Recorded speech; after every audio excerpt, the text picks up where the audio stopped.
어제 묵상했던 시편 79편, 그리고 오늘 묵상하는 시편 80편, 매우 유사한 시대적 상황을 배경으로 하고 있습니다. 공통점, 시대적 상황입니다. 그들의 땅은 파괴되어 가고 있고, 또 백성들은 이웃 나라들의 조롱과 수치를 당하고 있습니다. 매우 유사한 상황적 배경입니다. 여러분들, 이렇게 참담한 현실 앞에 성경은 우리에게 무엇을 강조할까요? 당연히 기도를 강조합니다. 그런데 시편 79편과 오늘 시편 80편은 참담한 현실 앞에 우리가 기도해야 된다라는, 어찌 보면 당위적 명제를 넘어서서 더 깊은 기도의 차원과 요소를 우리에게 도전하고 있고 보여주고 있죠. 자, 그런 의미에서 어제는 뭐였습니까? 시편 79편은 참담한 현실 앞에 우리로 하여금 기도해야 된다라는 당위적 명제를 알려주는 것 이상의 것을 알려줬죠. 어떤 거요? 그런 참담한 현실 앞에 우리가 담대히 기도할 수 있는 근거에 대해서 어제 이야기 나눴습니다. 첫 번째 뭐였나요? 주의 주권이었습니다.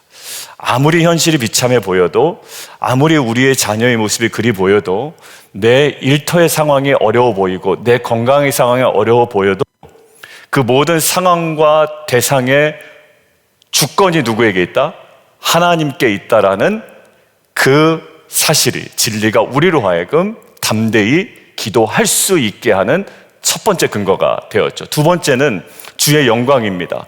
결국 모든 일이, 지금은 비참해 보이지만 모든 일이 하나님의 이름과 영광을 드러내야 하기에 우리는 담대히 기도할 수 있습니다. 그래서 두 가지였어요. 주의 주권과 주의 영광이 우리로 하여금 참담한 현실 앞에 담대히 기도할 수 있는 근거, 그게 어제 79편이었습니다. 자, 그렇다면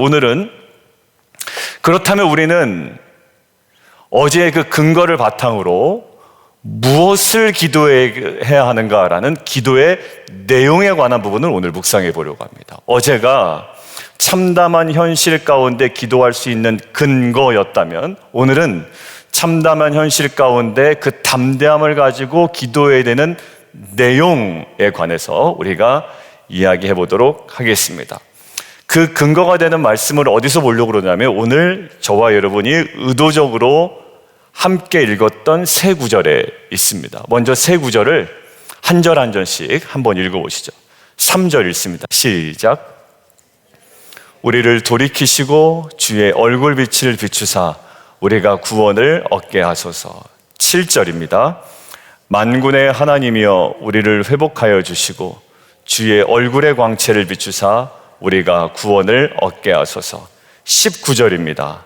만군의 하나님 여호와여 우리를 돌이켜주시고 주의 얼굴의 광채를 우리에게 비추소서. 우리가 구원을 얻으리이다. 많은 학자들 그리고 많은 주석서들은 지금 시편 80편에 이 세 개의 반복 구절에 매우 집중합니다. 왜냐하면 다른 내용들은 우리 이렇게 힘들어요 라는 사실에 대한 진술이거든요. 이거는 뭐 힘든가 보다 라고 우리가 알아차리는 정보죠. 그러나 그 모든 상황 앞에 어떤 기도를 올려드렸냐라는 내용의 핵심이 어디에다 담겨 있어요? 이 세 구절, 반복되는 구절 속에 집중하여 담겨져 있다는 것이 많은 학자들의 공통적 의견이고, 오늘 생명의 삶 본문 제목을 한번 보십시오. 주의 얼굴에 비친 구원의 빛입니다. 자, 지금은 3절, 7절, 19절에 있는 초점을 흐리지 않아요. 자, 그렇기 때문에 오늘은 이 세 구절을 중심으로, 세 구절이지만 이 한 구절을 중심으로 고난 가운데, 참담한 현실 가운데 우리가 제일 먼저 들어야 되는 기도의 내용이 무엇인지 오늘 함께 보려고 합니다. 자, 첫 번째, 우리가 먼저 구해야 할 것은 키워드요, 돌이킴입니다. 슈브이죠. 3절 돌이키시고, 7절 회복하여 주시고, 번역은 그렇게 되어 있지만 히브리어 성경 뭘까요? 그렇죠. 슈브. 예, 이 정도는 이제 저희가 알죠. 19절 뭐예요? 우리를 돌이켜 주시고, 다 원형이 슈브입니다. 우리가 돌이키는 것도 슈브고 하나님께서 돌아오시는 것도 슈브다라고 이야기를 했잖아요. 자, 우리가 참담한 현실을 마주할 때 제일 먼저 나오는 기도 뭘까요? 하나님, 이 상황 좀 바꿔주세요 라는 거죠. 그리고 이 병이 낫게 해주세요. 경제적인 문제 해결해 주세요. 이해되고 마땅히 그렇게 기도해야 합니다. 그런데 오늘 시편 80편을 보면 가장 참담하고 절박한 상황 가운데 가장 먼저 구한 것이 무엇이라고요? 우리를 돌이켜 주옵소서. 그러니까 상황을 돌려달라고 기도해야 돼요. 그렇지만 그 기도보다 먼저 앞서 구하는 것이 뭐냐면 우리의 마음을 먼저 돌려달라는 겁니다. 우리의 자녀를 돌려달라는 겁니다. 우리 남편의 마음이 먼저 돌아서게 해달라는 겁니다. 우리 교인들의 마음이 먼저 하나님 앞에 돌아서게 해달라는 겁니다. 우리 교회 주변 상황을 좋게 해달라는 내용이 아니라 먼저 우리의 마음이 돌이키도록, 우리의 남편의 마음이 돌이키도록, 우리의 자녀의 마음이 돌이키도록 해달라는 겁니다. 이건 참 놀라운 기도예요. 왜냐하면 현실이 너무 고통스러울수록 우리의 마음과 시선이 어디로 향해야 되는지를 우리에게 이 기도를 통해 알려주고 있기 때문입니다. 여러분들, 슈브, 이건 뭐냐면 하나님께서 우리를 회개케 하시고 방향을 틀게 하시는 은혜를 구하는 말입니다. 우리가 마음을 돌이키면 되죠. 그러나 이 시편의 기도 정확하게 보세요. 돌이키시고, 우리를 돌이켜 달라는 것이고, 우리를 회복시켜 달라는 것이고, 19절도요. 우리를 돌이켜 주십시오라는 거예요. 예레미야 5장에서도 동일한 표현이 나오는데, 여호와여 우리를 주께로 뭐하세요? 슈브, 돌이키소서. 우리로 하여금 주께로 돌이키게 해달라는 거예요. 우리는 그 무엇을 좀 상황 좀 변화시켜 달라고 우리가 먼저 기도해야 되는 상황임에도 불구하고 가장 먼저 하나님 앞에 드리는 기도가 뭐냐면 하나님, 우리를 주께로 돌이키게 해 주십시오. 예레미야도 알았다는 것이고 시편 기자도 알았던 겁니다. 사람은요 스스로 절대로 못 돌아갑니다. 하나님이 돌이켜 주셔야 합니다. 우리의 남편, 우리의 자녀, 또 우리의 모든 상황들, 우리 교인의 마음들 내버려두면 돌아가겠지? 아니요, 그것을 위하여 뭐 하라는 거예요? 간구하라는 거예요. 하나님, 돌이켜 주십시오. 돌이키게 해 주십시오. 많은 부모님들이 자녀를 위해 기도할 때 성공하게 해 주십시오. 저희 교회는 그렇게 막 성공만을 위해서 기도하는 부모들은 많이 없습니다. 일반적인 이야기를 하는 겁니다. 성공하게 해 주십시오. 좋은 친구 만나게 해 주십시오. 물론 귀한 기도 있는데 그보다 먼저 하나님, 우리 자녀의 마음이 주께로 돌이키게 해 주십시오. 교회도 마찬가지입니다. 사역이 회복되고 숫자가 늘고 재정이 채워지는 것 중요합니다. 그보다 먼저 어떤 기도가요? 주님, 우리 공동체의 마음이 날마다 주님께로 향하게 하여 주옵소서. 이것이 목회자가 또 리더들이 가장 먼저 드려야 할 교회를 향한 기도가 아닐까라는 것이 오늘 말씀을 통해 묵상이 되었습니다. 사랑하는 성도 여러분, 오늘 우리의 삶에 가장 절박한 기도의 제목이 있다면 그 안에 돌이킴이라는 단어가 있는지 먼저 점검해보는 하루가 되었으면 좋겠습니다.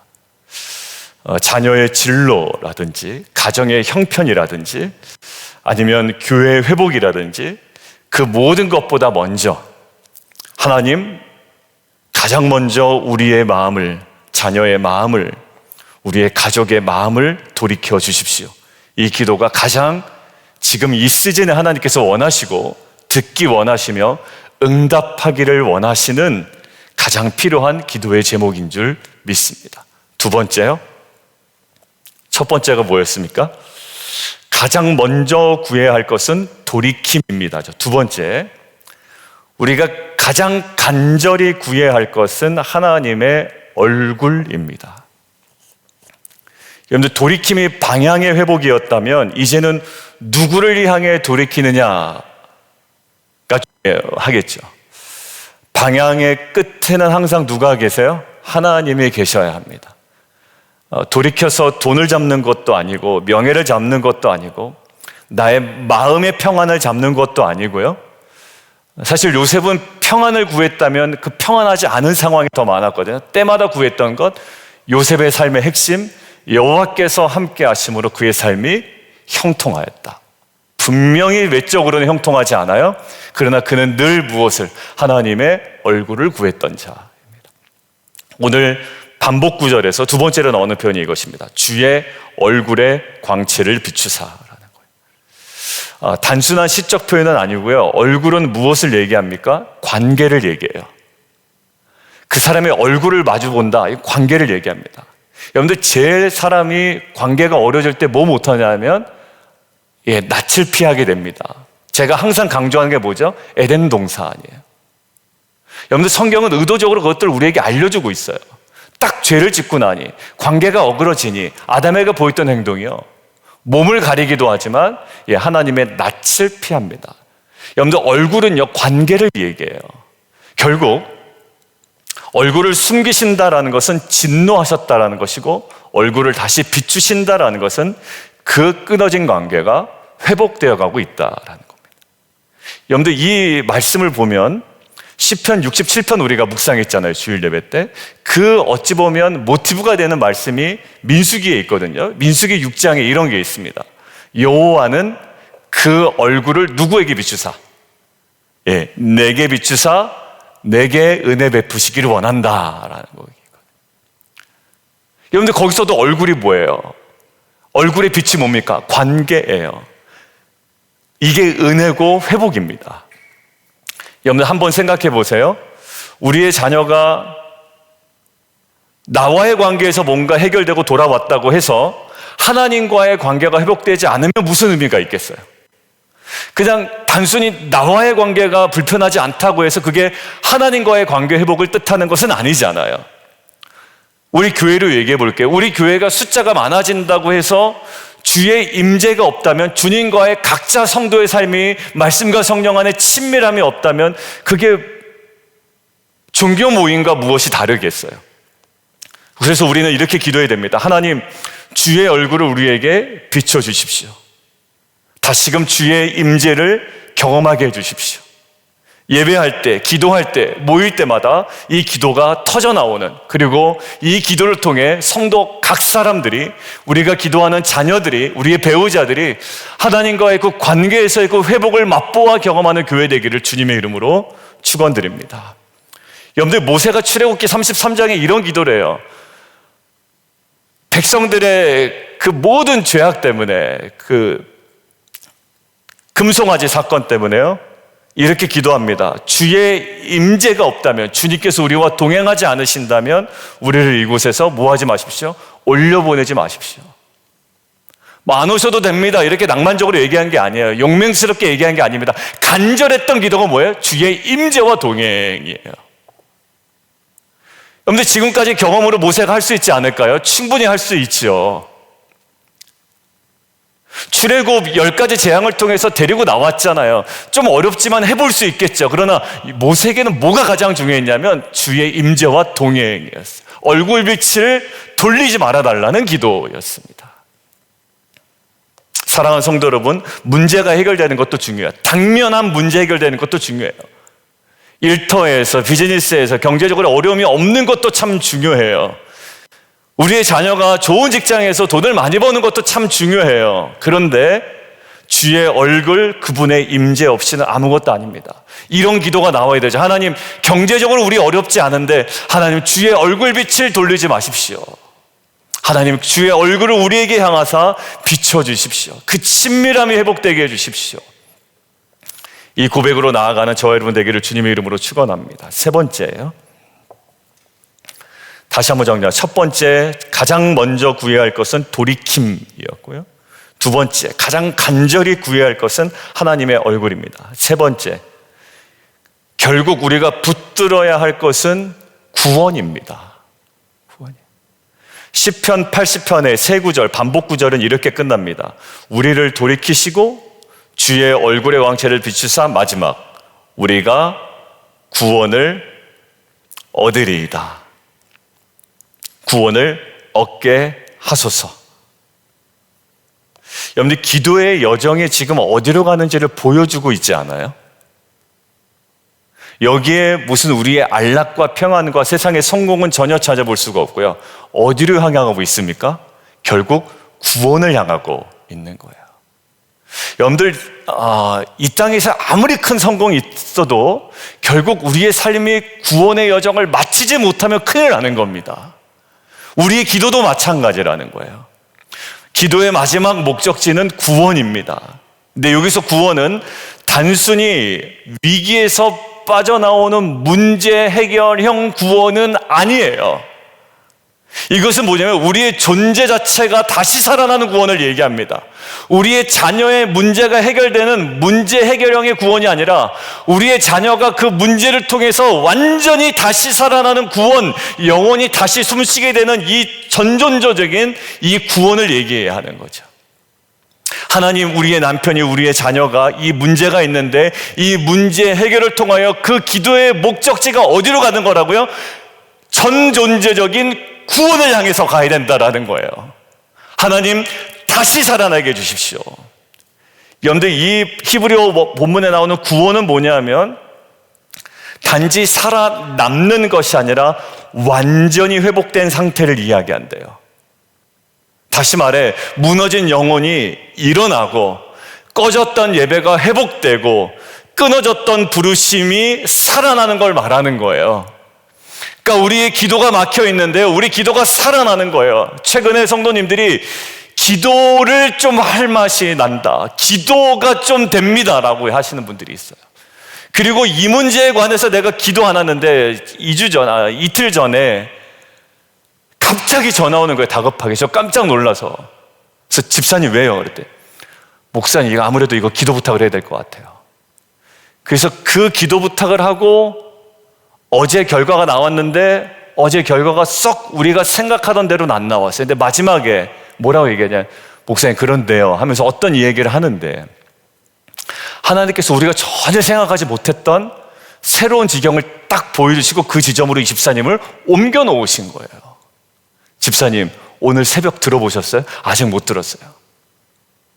집사님, 이거는 주의 주권 아래에 있는 것이고 우리 몰랐잖아요. 그리고 결국 이 기도 응답이 주의 영광 위에서 가야 됩니다. 오늘 들으실 줄 모르겠어요? 결국 이 모든 것들이 어디로 가야 돼요? 주의 구원을 향해 가야 돼요. 여러분들, 우리가 무엇을 구하고 있습니까? 기도 제목을 돌아보면 대부분 상황의 변화일 수도 있어요. 그런데 하나님은 그 상황의 변화를 요구하고 기도했던 우리의 존재 자체가 회복되기를 원합니다. 결국 구원되기를 원하는 거예요. 남편의 문제가 해결되어 남편이 구원되는 거예요. 자녀의 문제가 해결되어 자녀가 구원되는 겁니다. 우리 일터의 문제가 해결되어 그곳에 있는 많은 믿지 않은 영혼들이 구원받는 거예요. 그래서 날마다 예수를 믿고 구원받는 숫자가 늘어나는 거예요. 우리의 기도의 방향이 어디로 가야 되는지 분명히 보이시죠? 우리 빛과 소금 교회가 부흥이 돼야 합니다. 부흥되고 있습니다. 그리고 이 지방에서 또 많은 주위 분들이 우리 교회에 대한 기대감이 조금 더 높아지고 있어요. 말씀은 안 드렸지만, 그러면 거기에 대해서 분명한 목적이 있습니다. 하나님의 구원에 쓰임받는 교회 되게 하여 주옵소서. 에스겔서 37장이 생각나지 않을 수가 없겠더라고요. 우리가 3주 전에 마른 뼈들이 살아난 순서 그렇습니다. 말씀이 선포되고 그 다음에 형체가 세워지고, 그러나 아직까지 뭐가 없어요? 생기가 없더라. 근데 성령이 들어가 뭐가 됩니까? 큰 군대가 됩니다. 그때 우리 핵심적인 거, 그때 뜨겁게 기도했잖아요. 뭐예요? 보기 싫었던 그 골짜기로 데려가시지만 그 장소가 큰 군대가 세워지는 놀라운 반전의 은혜 장소가 되는 거 아니에요? 쳐다보기 싫어요. 우리의 자녀의 모습이나 우리의 남편의 모습이나 우리의 상황을 보면. 근데 그곳을 무엇으로 만든대요? 성령께서 생기를 불어넣어 큰 군대가 세워지는 거예요. 한 우리 집사님과 나눴습니다. 집사님 그 예배를 못 드리는 상황이었어, 사실. 근데 일부 예배를 드렸어요. 그래서 제가 그분의 이제 어떤 시즌에 맞춰서 연락을 드렸어요. 목사님, 그때 그 예배를 드리지 못했으면 어쩔 뻔했나. 물론 제가 내용 요약해 드리니까 알죠. 근데 그 예배 자리에서 오는 감동이 있잖아요. 그래서 제가 몇 가지 기도 제목을 드렸어요. 목사님, 묵상할 만하고 제가 다시 한번 회복되는 느낌입니다. 여러분들, 요즘에 참 감사해요. 왜냐하면 말씀과 성령을 우리 안에 역사하는 힘이 커요. 성령께서 아마 작정하시지 않았나, 더 거룩하고 정결하게 우리가 서야 되지 않을까라는 생각이 있습니다. 이게 뭐예요? 구원의 과정이에요. 그래서 제가 이야기했습니다. 저는 집사님 큰 군대로 봅니다. 근데 그분이 예전 같으면 아이, 목사님 몰려 이럴 텐데요. 목사님, 아멘 이러는 거예요. 아멘. 남자 집사님이에요. 여러분들, 문제가 단숨에 해결되는 게 아니라 지금 결국 말씀 앞에 우리가 서고 방향이 세워지고 성령이 역사하는 자리에 설 때 진짜 구원이 임하는 줄 믿습니다. 여러분들, 결국 말씀을 정리합니다. 우리 모든 기도 마지막에 이 한 줄을 남겨놔야 됩니다. 하나님, 우리가 다시 구원을 얻게 하여 주옵소서. 우리의 심령이 다시 숨쉬게 하여 주옵소서. 우리 예배가, 우리의 믿음의 공동체가 다시 살아나게 하여 주옵소서. 이 마음으로 우리가 함께 오늘 기도하며 나아가도록 하겠습니다. 함께 좀 기도할 텐데요, 오늘 시편 80편을 통해 하나님께서 우리에게 말씀하신 기도의 순서를 따라 우리가 기도하기를 원해요. 상황의 변화, 문제 해결 이전에 첫 번째, 주님, 우리를 돌이켜 주옵소서. 두 번째, 주의 임재를 갈망하게 하여 주옵소서. 얼굴빛을 비춰 주옵소서. 세 번째, 우리와 자녀와 우리의 배우자와 우리의 모든 공동체 전 존재가 다시 살아나는 구원이 있게 하여 주셔서 죽은 예배가, 식어진 마음이 다시 불타오르게 하여 주시옵소서. 구원의 은혜를 입은 자로 18절처럼 주의 이름을 부르며 예배하며 순종하며 살아가는 삶으로 응답하게 하여 주옵소서. 우리 주님 이름 3번 부르고 함께 기도합니다.